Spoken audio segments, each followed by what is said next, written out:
Jusqu'à 9h, Good Morning Business.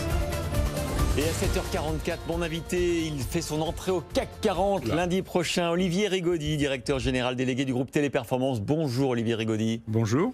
Quel succès Téléperformance. C'était tellement ringard il y a quelques années. C'est vrai ou pas? Je ne sais pas si c'était ringard. Ce que je sais, c'est qu'aujourd'hui, ça a bien changé. Ah oui. Non mais c'est vrai, je ringard. Non mais je, ouais, non, je rigole. taquine, mais vous m'avez dit oui tout à l'heure hors antenne. C'est vrai qu'il y a quelques années, l'image du télémarketing et du télévendeur derrière son standard, c'est pas du tout ce qu'est devenu Téléperformance aujourd'hui.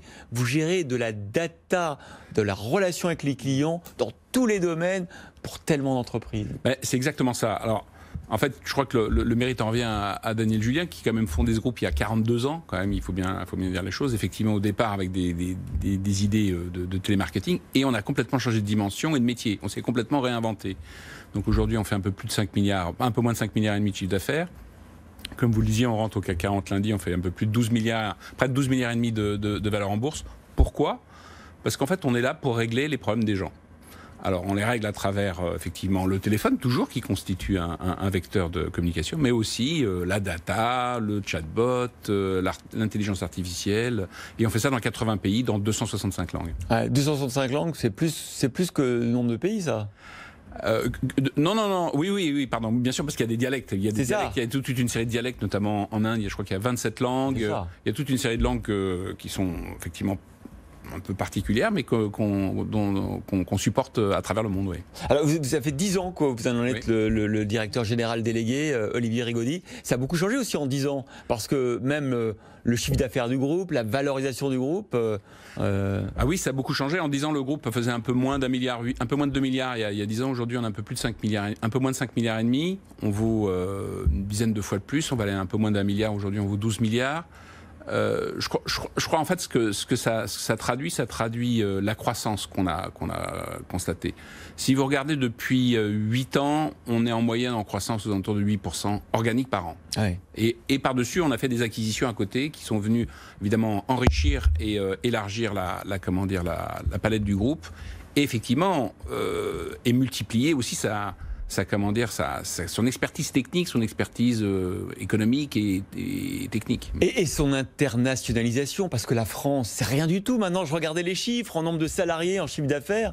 D'abord, vous êtes peut-être 50% de votre chiffre d'affaires aux États-Unis. Oui, c'est ça. Oui. Et la France, c'est quoi, 3-4%? C'est c'est ça, 4%. Le marché français fait 4%. C'est ça qui est formidable quand même, c'est d'avoir réussi comme ça en 40 ans à devenir un groupe mondial. Alors, je crois que là, effectivement, c'est un vrai succès.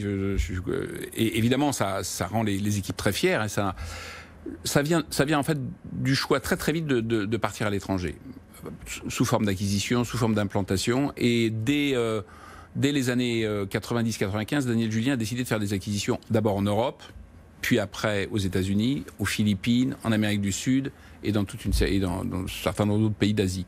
Donc effectivement, la décision a été prise très tôt. Alors l'entrée dans le CAC 40, ça fait quoi? Parce que quand on est patron, directeur général d'un groupe et qu'on rentre au CAC 40, c'est un peu le Graal quand même, non? Le Graal, je sais pas. Enfin, pour moi, évidemment, il y a une part de fierté. On ne va pas vous dire le contraire. Et c'est bien parce que ça fédère toutes les équipes à travers le monde, c'est ce que vous disiez. La deuxième chose, c'est que c'est pas un aboutissement, vous l'avez compris. Consécration. C'est une belle reconnaissance. C'est une belle reconnaissance. Alors, qu'est-ce que ça fait? Ça augmente la notoriété, la visibilité. C'est évidemment vrai pour notre activité commerciale. Toute l'activité commerciale permet d'attirer, de voir de nouveaux clients, d'être plus crédible quand vous pitchez des nouveaux clients et d'être solide. Et puis c'est vrai aussi sur le plan des investisseurs. Puisque vous allez de facto rentrer dans les indices, on va rentrer dans les indices lundi et intéresser d'autres analystes et d'autres investisseurs. Alors j'ai regardé, c'est un groupe formidable parce que vous avez 100% de flottants. Oui, c'est ça. Donc, c'est une exigence en quelque sorte. Donc on a un travail assez soutenu de roadshow avec nos analystes, avec nos analystes financiers, avec la gouvernance. On passe beaucoup de temps à expliquer aux actionnaires ce qu'on fait, parce que notre métier n'est pas toujours très bien compris au départ, comme vous l'expliquiez tout à l'heure, et maintenant, je crois que ça va mieux. Est-ce que vous êtes en train de changer la nature du CAC 40 ? Il y a Dassault Systèmes qui est rentré il y a quelque temps. Vous, on assiste à une forme de digitalisation, de high-techisation du CAC 40 français, et on en a besoin. Je crois qu'on en a besoin. Je crois que de toute façon, c'est inéluctable. C'est ce qu'on a vu dans le cadre de la crise qu'on a vécue là. le fait d'être digital, d'abord nos clients sont digitaux, les clients de nos clients sont digitaux, tout est automatisé, tout est technique. Alors à côté de ça, et je pense qu'on est plutôt en avance là-dessus, il faut savoir en même temps conserver la dimension humaine. Et on pense qu'on ne peut pas réussir si on ne sait pas allier les deux. 330 000 salariés, comment ont-ils été impactés par la crise ?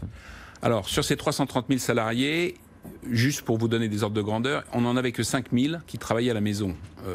Au télétravail aujourd'hui. En télétravail. Ah oui. Alors on savait faire, mais on était mais c'est encore... très peu. C'est très peu. Un groupe où on pourrait penser que justement les outils digitaux permettent de travailler un peu n'importe où. En 7 semaines, on est passé de 5 000 à 170 000. La moitié.